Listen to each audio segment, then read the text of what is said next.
ఇప్పుడిప్పుడే వంటలు స్టార్ట్ చేసిన అమ్మాయిలు అబ్బాయిలు, నా పేరు Deepthi and welcome to my channel. ఈరోజు నేను మీకు పొటాటో చికెన్ కర్రీ ఎలా చేయాలో చూపిస్తాను.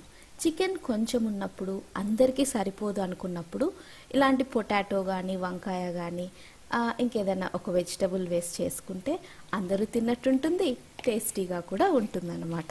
సో ఫస్ట్ చికెన్ని నేను మ్యారినేట్ చేసుకుంటున్నా. ఉప్పు, కారం, పసుపు, ధనియాల పొడి అండ్ అల్లం వెల్లుల్లి పేస్ట్. తర్వాత పొటాటోస్ని పీల్ చేసి వాటిని పెద్ద పెద్ద చంక్స్గా కట్ చేస్తానన్నమాట.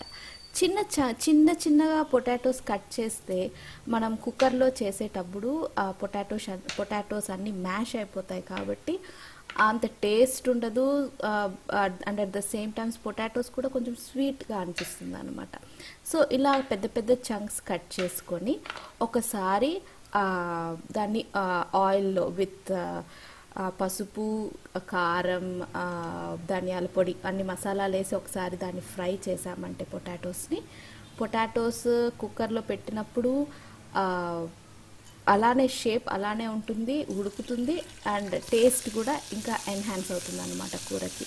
సో ఫస్ట్ కుక్కర్లో నేను ఆయిల్ వేసి లవంగాలు వేసాను, తర్వాత ఆనియన్స్, చిల్లీస్ అండ్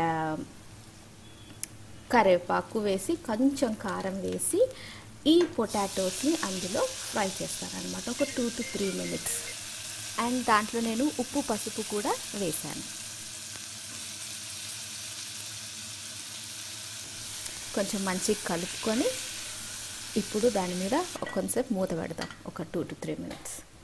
తర్వాత మూత తెరిస్తే అవి కొంచెం మంచిగా ఫ్రై అయినట్టు అనిపిస్తాయి అన్నమాట. వాటిని అన్నిటిని మనం ఒక బౌల్లో సపరేట్గా తీసుకుందాం.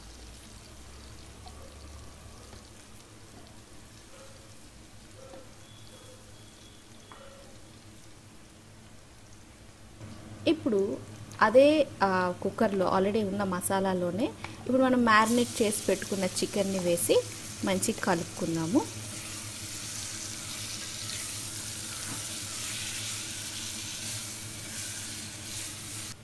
కాసేపు మూత పెట్టి జస్ట్ కొంచెం ఒక 2 minutes అన్నమాట. తర్వాత అందులో మనం ఇందాక ఆయిల్లో ఫ్రై చేసుకున్న పొటాటోస్ని వేసి బాగా కలిపి మళ్ళీ మూత పెట్టుకుందాం.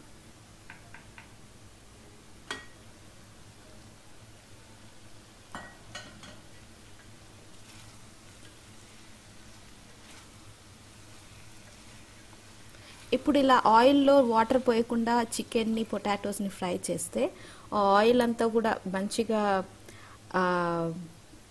ముక్కలకి పడుతుంది అన్నమాట. ఇప్పుడు అందులో కొంచెం వాటర్ వేసి కొత్తిమీర అండ్ గరం మసాలా వేసి మంచిగా కలిపి ఇప్పుడు కుక్కర్ని మూత పెట్టేద్దాం. కుక్కర్ మూత పెట్టి జస్ట్ ఒకే ఒక విజిల్ అన్నమాట. 2 విజిల్స్ పెట్టారంటే ముక్క మెత్తగా అయిపోతుంది. అలా కాకుండా జస్ట్ 1 విజిల్ ఈజ్ ఎనఫ్. ఎందుకంటే ఆల్రెడీ ఆయిల్లో అది కొంచెం సగం కుక్ అయిపోయి ఉంటుంది అనమాట. సో 1 విజిల్ తర్వాత స్టవ్ను ఆఫ్ చేసి అలాగే ఆ వేడి మీదే దాన్ని ఉంచండి. ప్రెషర్ అంతా వెళ్ళిపోయిన తర్వాత టడా, మన potato and chicken curry ready. ఇది చాలా టేస్టీగా కూడా ఉంటుంది. మీరు కూడా తప్పకుండా ట్రై చేయండి. ఈ రెసిపీ కనుక మీకు నచ్చితే లైక్ చేయండి, షేర్ చేయండి అండ్ కమెంట్ చేయండి. సబ్స్క్రైబ్ చేసుకోవడం కూడా మర్చిపోకండి. Thank you so much for watching. Take care and I'll see you next time. Bye bye.